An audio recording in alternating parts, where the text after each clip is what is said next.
Woman born without uterus gives birth after groundbreaking procedure. Jennifer Dingle was diagnosed with Mayer-Rokitansky-Kuster-Hauser syndrome, MRKH, at the age of 14, which meant she was born without a uterus and could never carry a baby. Now 33, Jennifer said she was devastated at the diagnosis, but despite it being medically impossible, she always held out hope that she would one day get pregnant and have her own child. The stay-at-home mom from Dallas, Texas said, "Throughout my teenage years, all my friends were starting their menstrual cycles and I was getting excited thinking I was next. But it never happened. So I asked my mom about it and we ended up going to see a doctor. I had an examination and they couldn't see a cervix, so I was sent to a specialist. They confirmed I didn't have a cervix, but that I did have ovaries." Also, if you have not done so already, please subscribe to our channel and click that notification bell to get inspired by these real-life stories every day. Now, back to the story. After further tests, they discovered I had no uterus and was diagnosed with MRKH. I was told I'd never be able to carry my own child, and if I wanted, to have my own biological children with a surrogate. It was hard. Every little girl has that dream of getting married and having kids.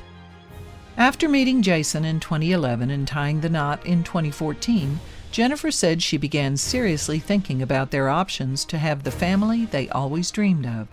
However, with Jason's busy military career, this next big move of having kids was put off for a little while until things settled. But in 2016, while the pair were stationed in Italy, Jennifer received an exciting call from her mother that would end up changing the trajectory of their lives. She said, "Jason has always been incredibly supportive of my condition. I told him from the very start. He told me not to worry and that we would become parents no matter what. A few months after getting married, I went to see my gynecologist for a checkup and asked her about options to start a family. She told me she had heard about a uterus transplant happening overseas, but not to get my hopes up as she thought it would be too risky. 2 years later, we were stationed in Naples, Italy, when I got an excited phone call from my mom. She had heard that Baylor University Medical Center in Dallas, Texas, was looking for participants for a medical trial for 10 women to have a uterus transplant. I flew home right away to apply and get the progress started."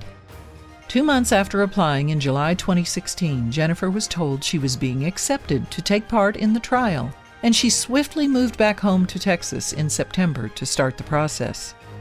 Jennifer underwent an IVF cycle which created 5 embryos, and in November, the clinic had found a living donor who wanted to donate her womb. The transplant went ahead in December of 2016 after a 9-hour surgery, and in January 2017, Jennifer got to experience having her very first period at age 27. She said, "I was the second successful uterus transplant recipient in the United States. I was so happy to get my first period, but after a few months I realized I wasn't missing out on anything." At 27 years old, I'm Googling about menstrual cycles. It's so funny to think about.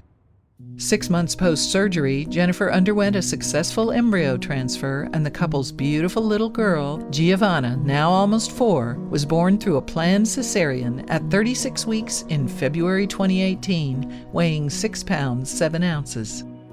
Then, in August 2018, doctors asked Jennifer if she wanted to do something that no one else in the USA had ever done after a uterus transplant: try for a second child. With 4 embryos left, the couple decided to give it a shot, but felt defeated after the first transfer didn't work, while the second and third transfers ended in miscarriage. With just 1 embryo left, Jennifer and Jason knew it was their last hope to have another child. Amazingly, it worked, and the mom made history after getting pregnant a second time in July 2019, with adorable little Jade, now almost 2, being born through C-section at 38 weeks in February 2020, weighing 7 pounds 7 ounces.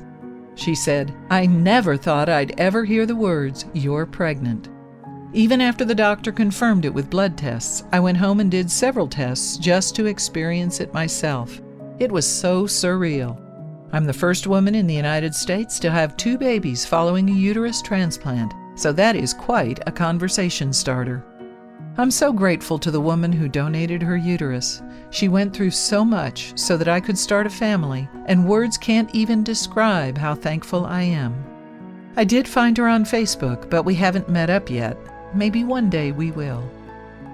The first successful uterus transplant took place in Sweden in 2014, and to date only around 50 of the procedures have been performed around the world. The surgery is utilized as a last resort, and the transplant is meant to be temporary, with the recipient undergoing a hysterectomy after 1 or 2 successful pregnancies.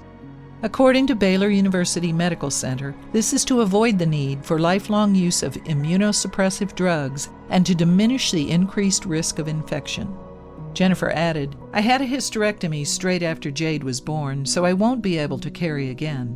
If we wanted to have another child, we could use a surrogate, as I'm still producing eggs. One day, when the girls are older, I'll have to tell them the story about how they came into the world. They are our special little miracle babies. We couldn't be happier." If you liked the video, please give it a thumbs up and consider sharing it with someone who may find it interesting. Thanks for watching, and I'll see you in the next video.